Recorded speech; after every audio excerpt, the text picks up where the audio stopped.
Mercedes have fired key personnel after finding out they used the wrong scales and models to develop and test the current Mercedes W14, resulting in the performances we're seeing now on track.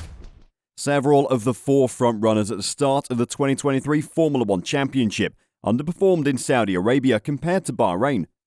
Others, like Mercedes, improved significantly, moving from 4th to 3rd place. Red Bull and Aston Martin have once again established their dominance they showed in the first race.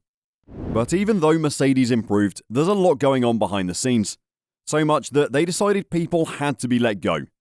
Are Mercedes spiraling downwards, or is this something they can recover from in the upcoming months? Let's find out what's happening behind the scenes at Mercedes. Mercedes gained momentum on Red Bull last year, hoping that the Zero Pods idea still had life. The W13 came fairly close to the RB18 in the final 4 races of 2022, giving the Silver Arrows false positivity about the viability of their idea. This poor idea was exasperated by development issues throughout the winter, with the start of the season indicating Mercedes was on the wrong track, resulting in radical changes over recent weeks. Thus far, Mercedes' 2023 season has been underwhelming, with even Aston Martin, a client team that takes practically all of Mercedes' rear end, the suspension, gearbox, power unit and hydraulics, noticeably quicker. The W14 has improved marginally since its challenging pre-season testing days, but it still lacks lots of downforce in medium, high and high-speed corners. Both Bahrain and Jeddah were made aware of this. We lack downforce, especially at the rear. The more stable that part of the car becomes, the more comfortable I feel with driving the W14, 7-time world champion Lewis Hamilton has explained. George Russell has given similar comments, explaining that our weakness is simply the lack of downforce, but we've definitely taken a step in the right direction. The good measures mentioned by George Russell are due in part to a floor upgrade Mercedes implemented in Saudi Arabia. Toto Wolff has described the W14's recent upgrades as changes which won't change the cards on the table, but we can start to take us in the right direction. The Jeddah upgrade package featured a modification in the intake region of the Venturi tunnels, which now has less curvature, with the goal of enhancing diffuser performance. It worked well and was worth little more than 1/10 of a lap. Russell has reacted positively to the reforms. However, Lewis Hamilton has made no secret of his dissatisfaction. Lewis Hamilton, on the other hand, has blamed part of his problem on a poor setup decision, with the W14 proving too unstable in fast corners. But how is this even possible? Could a team as big as Mercedes even make these mistakes? Well, it appears, after thorough research within the team, those certain personnel working on the wind tunnel made crucial mistakes during the winter, resulting in a wrongly developed full-size car. This shows that the W14 has been a concern for some time, with George Russell and Lewis Hamilton knowing even during pre-season that the initial iteration of the W14 had not entirely pleased Mercedes specialist in Brackley. Last year, we designed the W13 to run as low as possible, which was wrong. This year, we thought it was too high, but now we think we know what the optimal height is, Toto has explained. When the team returned to Brackley following the Bahrain Grand Prix, there was a lengthy discussion, in which everyone of the technical management, including the technical director Mike Elliott, was questioned. After Bahrain, we had discussions about planning our future. In the short term, we will struggle to find further performance.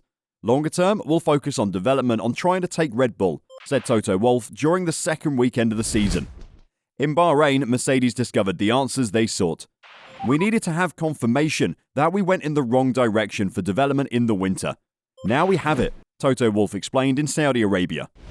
Additional information has emerged about issues encountered during the winter development of the W14 in the wind tunnel. Mercedes has tried to better understand the problem, conducting a thorough analysis in the plant using scans of both the scale models used in the tunnel and the genuine ones. Several pieces employed in the wind tunnel, in better words, the scale models, were found to be incorrect and exceeded the required specifications. These issues have had an impact not just on the development of the W14, such as the delays we mentioned over the winter, but also on correlation. As a result, several of those who worked in this sector were let go. These engineers were not deemed fit for the job anymore, and the consequences of their actions were too big. Mercedes has increased development in recent weeks due to displeasure with wind tunnel statistics for the W14. In addition to aerodynamic modifications, such as the side pods suggested by Mercedes, mechanical and most importantly cooling upgrades will be implemented. The chassis, on the other hand, will remain the same, dug and engineered to optimize the Zero Pods idea, and will remain distinct from the standard design employed by Aston Martin, for example. Because to the financial constraint, a new chassis will not be introduced until the W15 in 2024. So it looks like Mercedes will have to make the current W14 work during this season, or again focus on the next season. But are they even possible to regain performance next season, after Red Bull and Aston Martin have had 2 full seasons of development? One thing is certain, Mercedes won't mind copying Red Bull as well to find the much-needed performance, as the German automaker is currently exploring a change of strategy for its W14 automobile, after realizing that its zero-pod concept would not reach the desired performance levels. Mercedes, having decided to take a different road, has spoken of good findings from its CFD and wind tunnel work, which it aims to unleash in the early parts of the European season. Although some of Mercedes' early adjustments will concentrate around the side pods, the final concept shift will go far deeper and include components such as its setup window and ride height, with most of the field looking to be converging on the Red Bull downwash design that fits the existing rules. Mercedes is likely to tilt in that direction as well, even if it's not an exact replica. While Mercedes previously believed that the greatest way to be the quickest in F1 was to develop its own ideas, Wolff believes that the crucial decision today is to simply follow along the path that produces the best results. And if it means committing to the Red Bull design, he said unequivocally that the team would do so, even jokingly stating that he would have no qualms about placing one of his rival's stickers on the vehicle as a credit.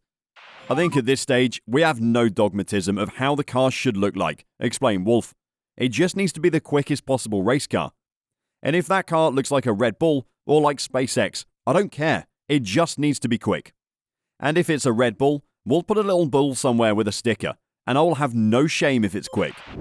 Wolff believes that the lessons learned by Aston Martin, which abandoned its initial concept at the start of 2022 to pursue the Red Bull approach, demonstrate the possibility for progress after committing to a change of course.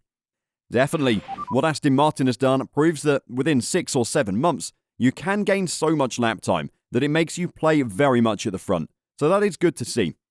It is good to see for all of us that you should never write off a season if these kinds of steps can be done.